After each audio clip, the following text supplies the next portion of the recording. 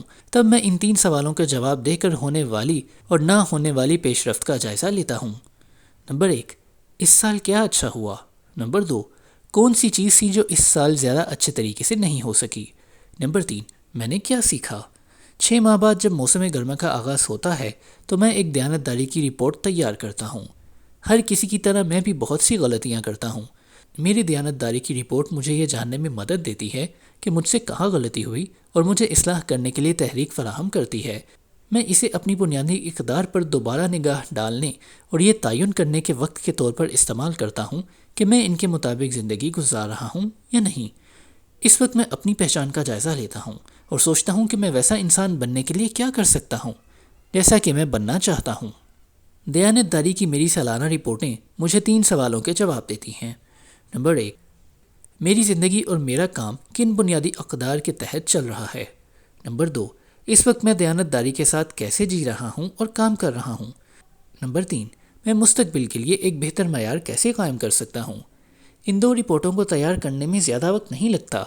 ہر سال محض چند گھنٹے، لیکن عمدگی اور بہتری کے حوالے سے ان ادوار کی اہمیت بہت زیادہ ہے۔ ان کی بدولت میں اس بدتدریج زوال سے بچ جاتا ہوں جو اس وقت رونما ہوتا ہے جب میری توجہ کسی اور کی طرف ہوتی ہے۔ یہ ہر سال مجھے یاد دلاتے ہیں کہ اپنی مطلوبہ شخصیت کا جائزہ لوں اور دیکھوں کہ کس طرح میری عادات ویسا انسان بننے میں میری مدد کر رہی ہیں جیسا کہ میں بننا چاہتا ہوں۔ یہ بتاتے ہیں کہ کب مجھے اپنی عادات کو اپ گریڈ کرنا ہے اور نئے چیلنجز کا سامنا کرنا ہے، اور کب مجھے اپنی رفتار میں کمی لا کر مبادیات پر توجہ مرکوز کرنی ہے۔ غور و فکر کرنے سے تناظر بھی واضح ہوتا ہے۔ اپنے جمع در جمع اثر کی بدولت روزمرہ کی عادات بے حد قوت کی حامل ہوتی ہیں، لیکن ہر معمول کے فیصلے کے بارے میں بہت زیادہ تشویش کا شکار ہونا ایسے ہی ہے جیسے آپ آئینے کو 1 انچ کے فاصلے پر رکھ کر اپنا چہرہ دیکھنے کی کوشش کر رہے ہوں۔ آپ کو ہر عیب نظر آتا ہے اور وسیع تر منظرنامہ آپ کی نگاہوں سے اوجھل ہو جاتا ہے۔ فیڈ بیک حد سے زیادہ بڑھ جاتا ہے۔ اس کے برعکس اگر اپنی عادات کا کبھی جائزہ لیا جائے تو یہ ایسے ہی ہے جیسے کبھی آئینہ نہ دیکھا جائے۔ آپ کو وہ نقائص بھی نظر نہیں آتے جن کی آسانی سے اصلاح ہو سکتی ہے۔ شرٹ پر ایک داغ، دانت میں پھنسا ہوا خوراک کا ریزہ، فیڈ بیک حد سے کم ہو جاتا ہے۔ کبھی کبھار کا جائزہ اور نظر ثانی ایسے ہی ہے جیسے آپ مناسب فاصلے سے آئینے میں اپنا جائزہ لیں۔ وسیع تر منظر نامے کو نگاہ میں رکھتے ہوئے آپ دیکھ لیتے ہیں کہ کہاں کہاں تبدیلی کی ضرورت ہے۔ آپ پورے پہاڑی سلسلے کو دیکھنا چاہتے ہیں، ہر چوٹی اور وادی پر اٹکنا نہیں چاہتے۔ آخری بات، جائزے اور نظر ثانی سے رویے کی تبدیلی کے اہم ترین پہلوؤں میں سے ایک یعنی پہچان پر دوبارہ نگاہ ڈالنے کا موقع مل جاتا ہے۔ پابہ زنجیر کرنے والے عقائد و نظریات سے نجات۔ ابتدا میں اپنی مطلوبہ پہچان کے شواہد حاصل کرنے کے لیے عادت کی دہرائی بنیادی اہمیت کی حامل ہوتی ہے۔ تاہم اس پہچان پر گرفت حاصل کر لینے کے بعد یہی عقائد و نظریات آپ کو نشوونما کی اگلی منزل تک پہنچنے سے روک سکتے ہیں۔ جب پہچان آپ کے خلاف جانے لگتی ہے تو یہ آپ میں ایک طرح کا فخر پیدا کر دیتی ہے جس کے تحت آپ اپنی کمزوریوں سے نگاہیں چرانے لگتے ہیں، اور یوں یہ آپ کی حقیقی نشوونما کی راہ میں رکاوٹ بن جاتی ہے۔ یہ عادات تشکیل دینے کے سب سے منفی پہلوؤں میں سے ایک ہے۔ کوئی خیال ہمارے لیے جتنا زیادہ مقدس ہوگا، مطلب یہ کہ ہماری پہچان سے اس کا تعلق جتنا زیادہ مضبوط ہوگا، ہم اتنی ہی شدت سے اس پر ہونے والی تنقید کا جواب دیں گے۔ یہ آپ کو ہر انڈسٹری میں ہوتا ہوا نظر آتا ہے۔ وہ اسکول ٹیچر جو تدریس کے جدت طراز طریقوں کو نظر انداز کرتی ہے اور اپنے آزمودہ طریقوں پر کاربند رہتی ہے، تجربہ کار مینیجر جو معاملات اپنے طریقے سے چلانے پر بضد ہوتا ہے، سرجن جو اپنے کم عمر ساتھیوں کی تجاویز کو رد کر دیتا ہے، میوزک بینڈ جو ایک بہترین پہلی البم تیار کرتا ہے اور پھر اسی پر پھنس کے رہ جاتا ہے۔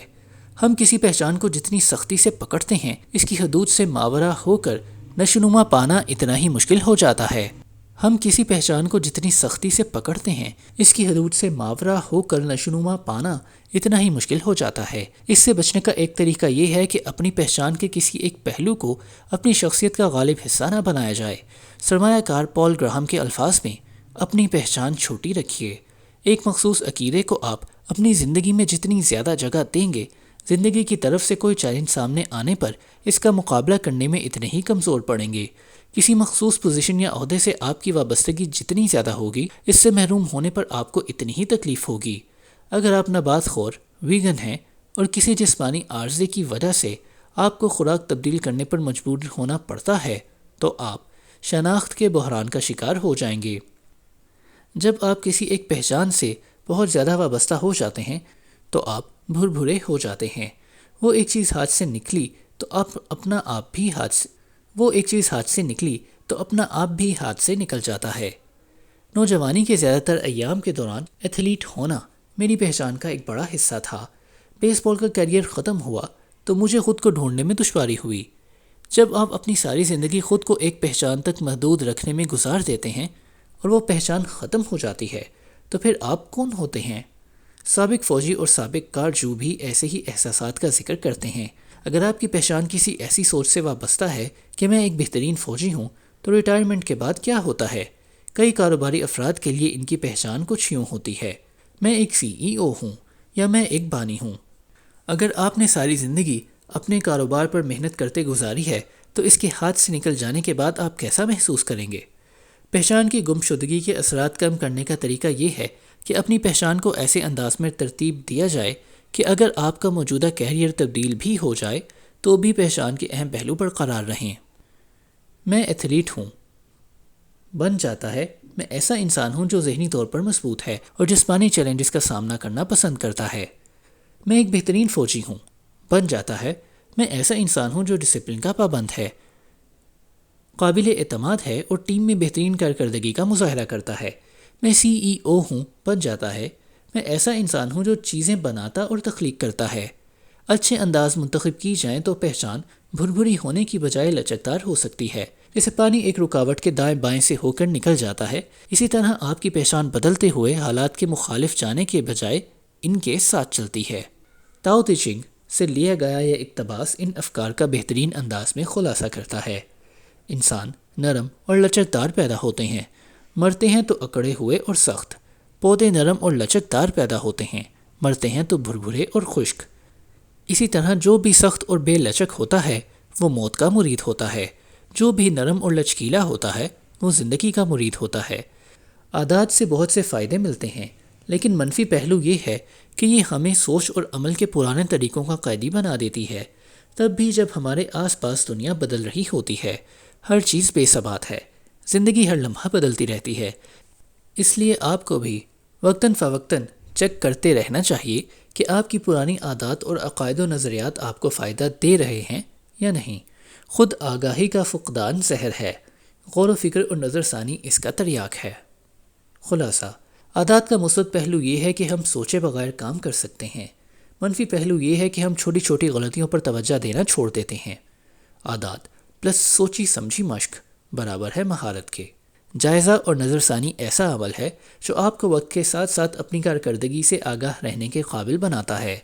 ہم کسی پہچان کو جتنی سختی سے پکڑتے ہیں، اس کی حدود سے ماورا ہو کر نشوونما پانا اتنا ہی مشکل ہو جاتا ہے۔ اختتامیہ: دیر پا نتائج حاصل کرنے کا طریقہ ایک قدیم یونانی حکایت ہے جسے سوریٹس پیراڈاکس کہا جاتا ہے۔ یہ اس اثر کے بارے میں بات کرتی ہے جو کسی چھوٹے سے فعل کو ایک خاص حد تک دہرانے سے حاصل ہو سکتا ہے۔ اس پیراڈاکس کی ایک شکل کچھ یوں ہے: کیا ایک سکہ کسی انسان کو امیر بنا سکتا ہے؟ اگر آپ کسی شخص کو 10 سکوں کا ڈھیر دے دیں تو آپ یہ دعویٰ نہیں کریں گے کہ وہ شخص امیر ہو گیا ہے، لیکن اگر آپ ایک سکہ بڑھا دیں گے تو کیا ہوگا؟ ایک اور سکہ، ایک اور سکہ۔ کسی مقام پر آپ کو یہ اعتراف کرنا ہوگا کہ اگر ایک سکہ کسی کو امیر نہ بنائے تو وہ امیر نہیں ہو سکتا۔ یہی بات ایٹمی عادات کے بارے میں بھی کہی جا سکتی ہے۔ کیا ایک چھوٹی سی تبدیلی آپ کی زندگی بدل سکتی ہے؟ مشکل ہے کہ آپ اس کا جواب ہاں میں دیں، لیکن اگر آپ نے ایک تبدیلی کر لی تو پھر ایک اور۔ کسی نہ کسی مقام پر آپ کو اعتراف کرنا ہوگا کہ ایک چھوٹی سی تبدیلی سے آپ کی زندگی کی کایا کلپ ہو سکتی ہے۔ عادات کی تبدیلی کا حتمی مقصد ایک اکلوتی 1% کی بہتری ہے نہیں، بلکہ ایسی ہزاروں بہتریاں ہیں۔ یہ بہت سی ایٹمی اعداد کے یکجا ہونے کا نام ہے جن میں سے ہر ایک پورے نظام کی بنیادی اکائی کی حیثیت رکھتی ہو۔ ابتدا میں چھوٹی چھوٹی بہتریاں اکثر بے معنی معلوم ہوتی ہیں کیونکہ نظام کا دھارا انہیں بہا لے جاتا ہے۔ جیسا ایک سکہ آپ کو امیر نہیں بنائے گا، ویسے ایک مثبت تبدیلی جیسا کہ 1 منٹ مراقبہ کرنا، روزانہ ایک صفحہ پڑھنا سے واضح تبدیلی آنے کے امکانات بہت کم ہیں۔ تاہم جیسے جیسے آپ چھوٹی تبدیلیوں کو تہ در تہ جمع کرتے جاتے ہیں تو زندگی کے ترازو کے پلڑے میں حرکت آنے لگتی ہے۔ ہر بہتری ایسی ہی ہے جیسے آپ ترازو کے مثبت پلڑے میں ریت کا ایک ذرہ ڈالتے ہوئے آہستہ آہستہ معاملات کو اپنے حق میں کر لیں۔ جمے رہے تو بالآخر جھکاؤ کا نقطہ آ جائے گا۔ اچانک اچھی عادات پر کاربند رہنا آسان معلوم ہونے لگے گا۔ نظام کا دھارا آپ کے خلاف چلنے کی بجائے آپ کے حق میں چلے گا۔ اس کتاب میں ہم نے اعلیٰ کارکردگی کا مظاہرہ کرنے والے درجنوں افراد کے قصے سنے ہیں۔ ہم نے اولمپکس میں گولڈ میڈل جیتنے والے کھلاڑیوں، ایوارڈ یافتہ فنکاروں، بزنس کے لیڈرز، جان بچانے والے ڈاکٹرز اور سٹار کامیڈینز کے بارے میں سنا ہے جن سب نے چھوٹی چھوٹی عادتوں کی سائنس کا استعمال کرتے ہوئے اپنے ہنر کو ثقیل کیا اور اپنے شعبے میں چوٹی تک پہنچ گئے۔ جن افراد، ٹیموں اور اداروں کے بارے میں ہم نے بات کی ہے ان میں سے ہر ایک کے حالات مختلف تھے، مگر آخر میں وہ ایک ہی انداز میں ترقی کی سیڑھیاں چڑھے۔ چھوٹی چھوٹی، مستقل اور متواتر بہتریوں پر کام کرتے رہنے سے کامیابی کی منزل نہیں جس تک پہنچا جائے، کوئی اختتامی لکیر نہیں جسے عبور کیا جائے۔ یہ بہتری لانے کا ایک سسٹم ہے، خراش تراش کا ایک مسلسل عمل۔ پہلے باب میں میں نے کہا تھا اگر آپ کو اپنی عادات تبدیل کرنے میں مشکل پیش آ رہی ہے تو مسئلہ آپ کے ساتھ نہیں، مسئلہ آپ کے سسٹم کے ساتھ ہے۔ بری عادات بار بار اس لیے نہیں دہرائی جاتی کیونکہ آپ تبدیل ہونا نہیں چاہتے، بلکہ اس لیے کہ آپ کا تبدیلی لانے والا نظام ہی غلط ہے۔ اس کتاب کے اختتام کو پہنچتے ہوئے میں امید کرتا ہوں کہ اب آپ کے لیے اس کا الٹ ثابت ہو گیا ہو۔ رویے کی تبدیلی کے 4 قوانین کی صورت میں آپ کے پاس ہتھیاروں اور حکمت عملیوں کا ایک ذخیرہ آ گیا ہے جنہیں استعمال کرتے ہوئے آپ بہتر سسٹم بنا سکتے ہیں اور بہتر عادات تشکیل دے سکتے ہیں۔ بعض اوقات کسی عادت کو یاد رکھنا مشکل ہوگا اور آپ کو اسے نمایاں بنانا ہوگا۔ بعض اوقات آپ کا آغاز کرنے کو دل نہیں چاہ رہا ہوگا اور آپ کو اسے پرکشش بنانا ہوگا۔ بہت مرتبہ ایسا ہوگا کہ کوئی عادت آپ کو بہت مشکل لگے گی اور آپ کو اسے آسان بنانا ہوگا، اور بعض اوقات آپ کا دل اس پر کاربند رہنے کو نہیں چاہے گا اور آپ کو اسے تسکین بخش بنانا ہوگا۔ یہ ایک مسلسل جاری رہنے والا عمل ہے۔ یہاں کوئی اختتامی لکیر نہیں، کوئی مستقل حل نہیں۔ جب بھی آپ بہتری کی ضرورت محسوس کر رہے ہوں تو آپ رویے کی تبدیلی کے 4 قوانین کے درمیان گھوم سکتے ہیں، تاوقت یہ کہ اگلی رکاوٹ سے آپ کا سامنا نہ ہو جائے۔ اسے نمایاں بنا لیجئے، اسے پرکشش بنائیے، اسے آسان بنائیے، اسے تسکین بخش بنائیے۔ بار بار یہی بات، ہمیشہ 1% کی اگلی بہتری حاصل کرنے کے لیے کوشاں۔ دیر پا نتائج حاصل کرنے کا طریقہ یہی ہے کہ کبھی رکا نہ جائے۔ اگر آپ رکے بغیر آگے بڑھتے رہیں تو غیر معمولی کام انجام دے سکتے ہیں۔ اگر آپ کام سے ہاتھ نہ روکیں تو غیر معمولی کاروبار کھڑا کر سکتے ہیں۔ اگر آپ ورزش کرنا بند نہ کریں تو غیر معمولی جسم پا سکتے ہیں۔ اگر آپ سیکھنے کا عمل نہ چھوڑیں تو غیر معمولی علم حاصل کر سکتے ہیں۔ اگر آپ بچت کرنا ترک نہ کریں تو غیر معمولی بینک بیلنس حاصل کر سکتے ہیں۔ اگر آپ پرواہ کرنا نہ چھوڑیں تو غیر معمولی دوستیاں استوار کر سکتے ہیں۔ چھوٹی چھوٹی عادات جمع نہیں ہوتی، جمع در جمع ہوتی ہیں۔ یہ ایٹمی عادات کی قوت ہے، چھوٹی چھوٹی تبدیلیاں، غیر معمولی نتائج۔ ادب سرائے۔